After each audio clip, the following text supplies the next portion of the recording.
네, 안녕하세요. 진서로입니다. 이공계 대학 수학을 위한 대학 수학의 선행학습 BHU 수학. 오늘은 행렬과 1차 변환의 마지막 시리즈로 1차 변환 심화에 대한 부분을 학습하도록 하겠습니다.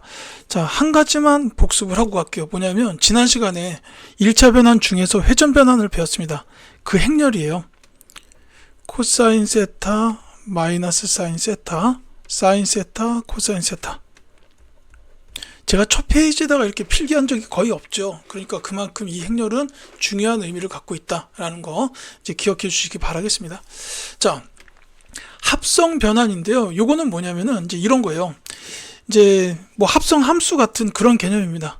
이제 점 x, y라는 이 점을 갖다가 1차 변환 f에 의해서 x-, y-라는 점으로 바꿔요.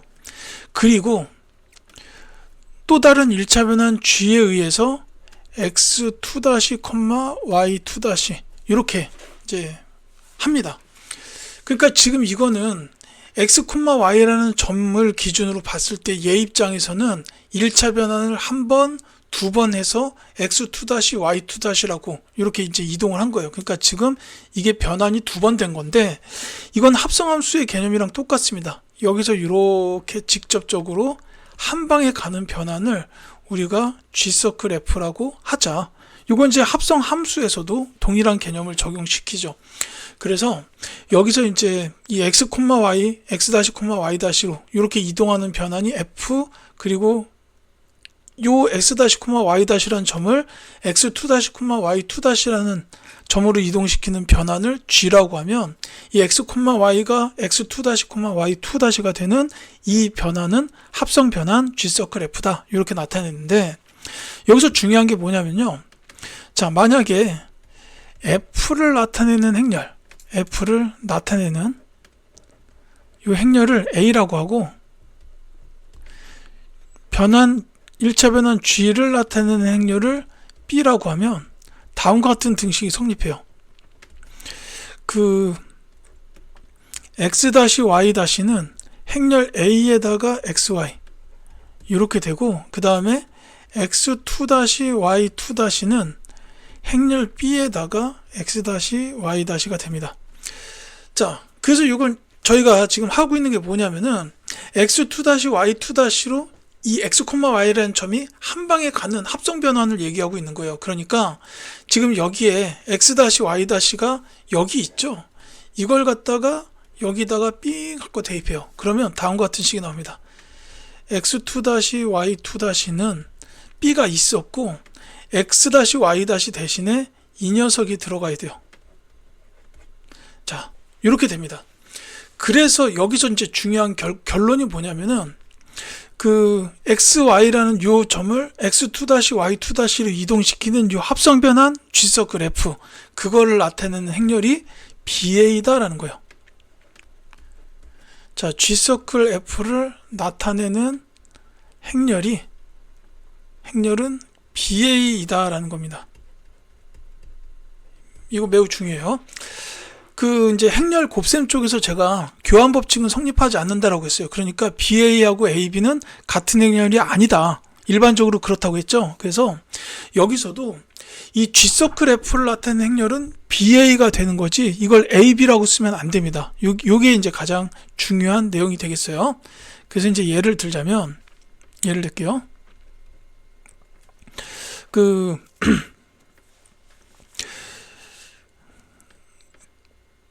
두 변환, 행렬부터 쓸게요. 두 2차 정사각 행렬 1, 3, 2, 2, 그 다음에 4, 0, 마이너스 1, 1 이렇게 두 행렬이 있어요. 두 행렬로 나타내어지는 1차 변환을 각각 FG라고 합시다. 이렇게 각각 FG라고 할 때 순서가 정해져 있어요. 얘가 F, 얘가 G란 뜻입니다. 이거 순서 안 바뀝니다. 이렇게 할 때 합성 변환 F서클 G에 의하여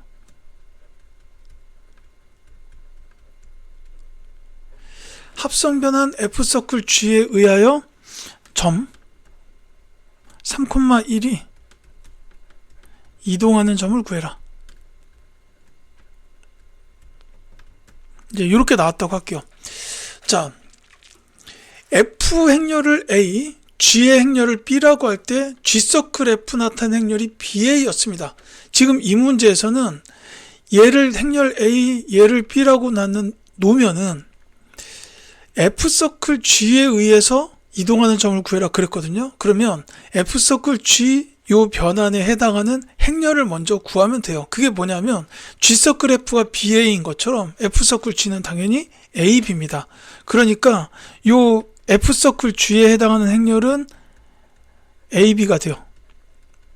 그러니까 여기서는 1, 3, 2, 2랑 4, 0, 마이너스 1, 1 이런 두 행렬 A랑 B가 있고 여기다가 3,1이라는 요 점을 이동시켜서 저 계산을 한 요 결과가 답이 된다라는 겁니다.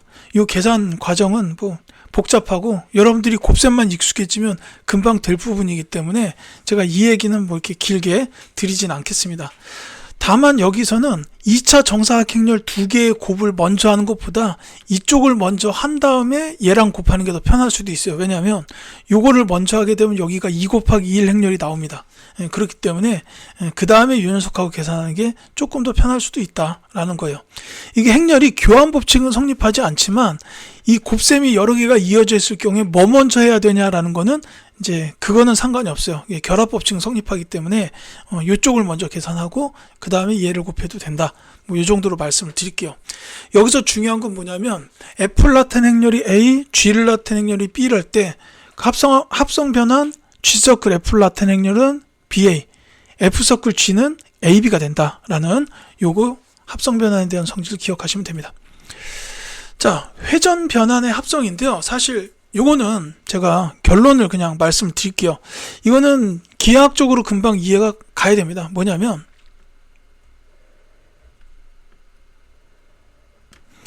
이제 여기에 점 A가 있고 이렇게 돌아가요. 여기 XY 여기가 이제 뭐 A2 다시 요 중간에 A 다시가 있어요. 이렇게 중간에 A 다시가 있고 이게 X 다시 콤마 Y 다시 그 다음에 이제 A2 다시 X2 다시 Y2 다시 이렇게 있을 때 원점이죠.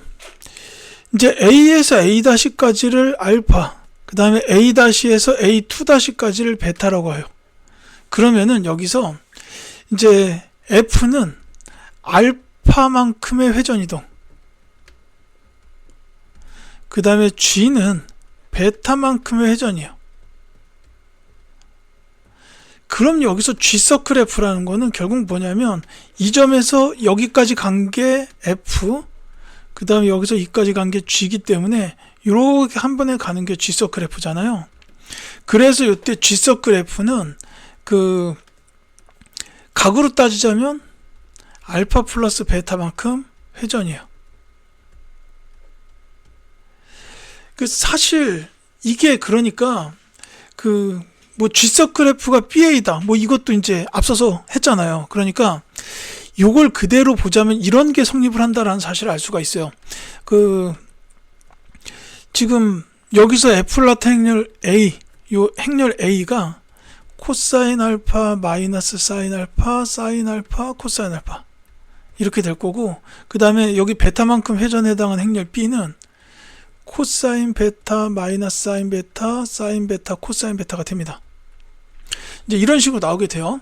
그리고 이 G서클 F라는 거는 알파 플러스 베타의 각이었으니까 코사인 알파 플러스 베타 마이너스 사인 알파 플러스 베타 사인 알파 플러스 베타 코사인 알파 플러스 베타 이렇게 될 거란 말이죠. 근데 사실 얘 곱하면 이게 덧셈 정리에 의해서 그냥 증명이 됩니다. 이게 1차 변환의 회전 변환이 어차피 삼각함수의 덧셈 정리로부터 나왔기 때문에 이제 요거를 금방 확인할 수가 있어요. 그 다음에 이 회전 변환일 때는 요거 두 개를 바꿔서 곱해도 어차피 성립을 해요. 왜냐하면 알파만큼 간 다음에 베타만큼 가는 거랑 베타 먼저 간 다음에 알파만큼 가는 게 결과적으로 똑같기 때문에 이 회전 변환끼리의 행렬은 교환 법칙이 성립한다라는 것도 있어요. 이제 뭐 요거는 같이 참고해 두시면 되겠습니다. 자, 그 다음에는 역변환이에요. 이 역변환은 여러분들이 예상이 될 겁니다. 역행렬과 관련이 되겠죠. 그러니까 그 점 A가 x, y라고 있었고 이게 1차 변환 F에 의해서 A-, x-, y- 이렇게 있었다 그러면 이렇게 반대로 가는 게 F 인버스예요. 그러니까 이제 x-, y-가 행렬 A, xy 이게 이제 변환 F를 나타내는 거고 이 식의 양변에 왼쪽에다가 역행렬을 곱하게 되면 이와 같은 식이 성립하게 됩니다. 이쪽을 역행렬 곱해서 먼저 쓰면 이렇게 돼요. xy는 A-, A의 역행렬 x-, y- 이렇게 된다라는 겁니다. 이게 이제 역변환을 나타낸다라고 보시면 되겠는데 물론 여기서 그 A의 역행렬이 존재하지 않을 수도 있죠. 그 행렬식의 값이 0 나오는 경우 AD-BC가 이 역행렬이 존재하지 않는 경우에는 역변환이 존재하지 않는다라고 표현해요.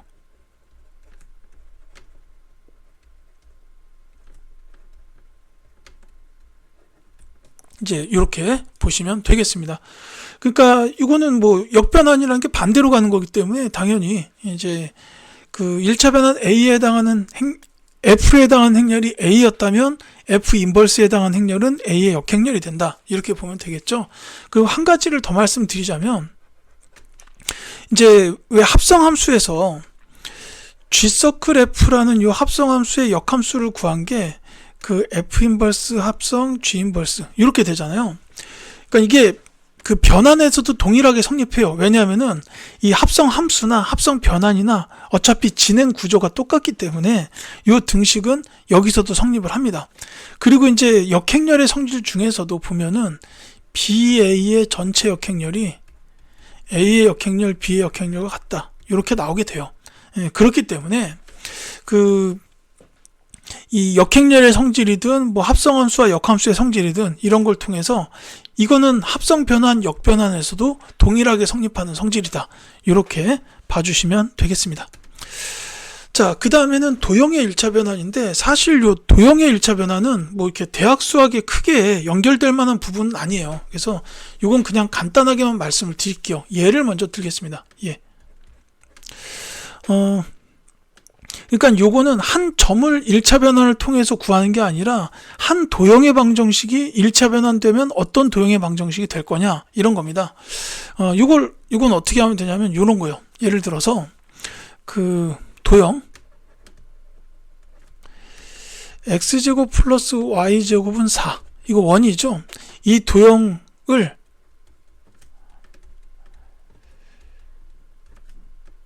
1차 변환 F가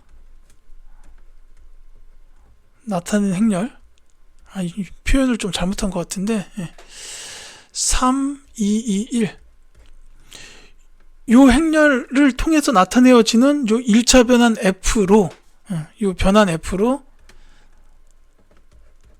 이동시킨 도형 그 방정식을 구해라 요런 거예요. 그러니까 이 도형이 원이잖아요. 원 위에 있는 모든 점들을 다 이 행렬에 의해서 1차 변환을 시켜요. 그렇게 하게 되면은 어떤 점들이 또 함께 나올 텐데 그 도형이 뭐냐? 이겁니다. 이제 그러니까 이거는 한 점이 아니라 도형 위에 모든 점을 말하는 거죠. 이제 이런 도형의 방정식을 구해라라는 건데, 그러니까 요거는 이제 간단하게 체계만 조금 이해해 주시면 되겠어요. 일단 여기서 x-y-가 3, 2, 2, 1 xy가 되고 지금 x랑 y, before는 이거죠. 요 조건을 만족하는 게 before죠. 그리고 after는 x-랑 y-가 나와야 돼요. 그러니까 이게 원래 최종 결과는 x-랑 y-가 나오는 식이에요. 이게 이제 나와야 됩니다. 그래야 이제 1차 변환으로 이동한 도형을 구할 수가 있어요. 그래서 여기서 이제 뭐 하냐면은 요 식에서 xy가 없어지고 x-y-가 나와야 된다. 이거예요, 지금. 이게 최종 결과로 나와야 되는데, 그래서 이 식을 다음과 같이 조작을 해요. 양변의 역행렬을 곱하면 xy는 3, 2, 2, 1 역행렬 x-y-가 되는데, 자, 저 역행렬 구할게요. 저 3, 2, 2, 1의 역행렬은 요 행렬식 AD-BC가 -1이기 때문에 얘가 나오고, 두 개는 바꿔야 되고 -2, -2, 그 다음에 x-y- 이렇게 됩니다. 여기 xy가 있고요. 그랬을 때 여기서 이거 계산 빨리 할게요. x는 -x- 플러스 2y- 그 다음에 y는 2x- -3y- 됩니다. 요 앞에 마이너스 부호까지 감안해서 이렇게 돼요. 근데 우리가 원하는 게 뭐였냐면은 x랑 y에 관한 식이 아니라 x-랑 y-에 관한 식이 나와야 그게 f터다, 이렇게 말씀을 드렸으니까 요걸 갖다가 x제곱 더하기 y제곱이 4라고 했으니까 집어넣어요. 요게 x고 요게 y입니다. 요게 4다. 자, 이렇게 나와요. 그래서 이제 요식을 정리를 하게 되면 이제 여기 뭐 x-제곱이 있고 여기 4x-제곱이 나오니까 5x-의 제곱 요게 나오고, 여기서 이제 마이너스 4x-y- 그 다음에 여기는 마이너스 12x-y-라 이게 이제 16x-y- 이렇게 나올 거고, 그 다음에 요 녀석하고 요 녀석은 13y-의 제곱이죠. 이렇게 됩니다. 그러니까 요 도형이 나와요. 물론 이걸 갖다가 우리가 도형의 방정식이다 하면은 보통 xy 좌표평면에다가 갖다 놓을 거기 때문에 최종 맨 마지막에 답은 5x 제곱 마이너스 16xy 더하기 13y 제곱은 4다. 이렇게 쓰면은 이게 정답이에요. 그러니까 마지막에 그냥 다시만 없애버리면 된다. 왜냐하면 xy 좌표평면에 갖다 놓을 거기 때문에 이렇게 되는데, 이제 여기서 중요한 거는 x-제곱 더하기 y-제곱이 4다 라는 요게 이제 중요합니다. 그래서 요 도형을 1차 변환에 나타나는 행렬로 이제 요 변환으로 이동시킨 도형을 구할 때는 x랑 y를 없애고 x-y-에 관련된 식을 만든다라는 거예요. 물론 맨 마지막엔 그걸 빼야 답이 되겠지만 어쨌든 이와 같이 만드는 게 도형의 1차 변환이다. 그리고 이제 이거는 역행렬이 존재할 땐 이렇게 역행렬을 구해서 푼다라는 거예요. 그런데 만약에 역행렬이 존재하지 않는다면, 지금 앞서서 이렇게 지금 보면 양변에 막 역행렬 곱해가지고 이거 구해서 만들어서 풀었잖아요. 근데 이 역행렬이 존재하지 않는다면 지금 봤던 이런 짓을 할 수가 없습니다. 근데 요때는 이제 특별한 결과가 나오게 돼요. 그 x랑 y 값에 따라서, before 말하는 거죠. 변환 전 x랑 y 값에 따라서 원점을 지나는 직선이나 한 점 내지는 이게 직선이나 선분이 될 수 있어요. 이거 점을 먼저 쓰면 안 되겠네요. 원점을 지나는 직선이나 선분 또는 한 점으로 이동하는 경우도 있어요. 그러니까는 한 도형이 이제 아까처럼 한 도형으로 이렇게 바뀐다기보다는 이제 원점 지나는 직선이나 선분 또는 한 점으로 이동한다라는 겁니다. 이를테면 예를 들어서 1차 변환이 이렇게 돼 있다고 해요. 역행렬이 존재하지 않는 x-y-가 1, 2, 3, 6, xy 이렇게 됐다고 합시다. 그러면 여기서는 이 행렬은 역행렬이 분명히 없어요. 이해 가실 텐데 얘를 그냥 풀어봐요. 그러면 x-가 x 더하기 2y이고 y-는 3x 더하기 6y인데 이게 역행렬이 없으니까 이런 관계가 나옵니다. 요 y 쪽에서 3 묶어내면 이렇게 되죠. 따라서 여기서 y-가 그 3x-랑 같다라는, 그냥 before가 뭐 별로 뭐가 나오지도 않았는데 그냥 애프터가 튀어나와 버린다 이 얘기예요. 그게 원점 지난 직선이죠. 그런데 만약에 여기서 첫째 여기서 만약에 그 y는 x제곱이었다 라고 해요. y는 x제곱이라는 요 곡선을 이 1차 변환에 의해서 이동시켰다.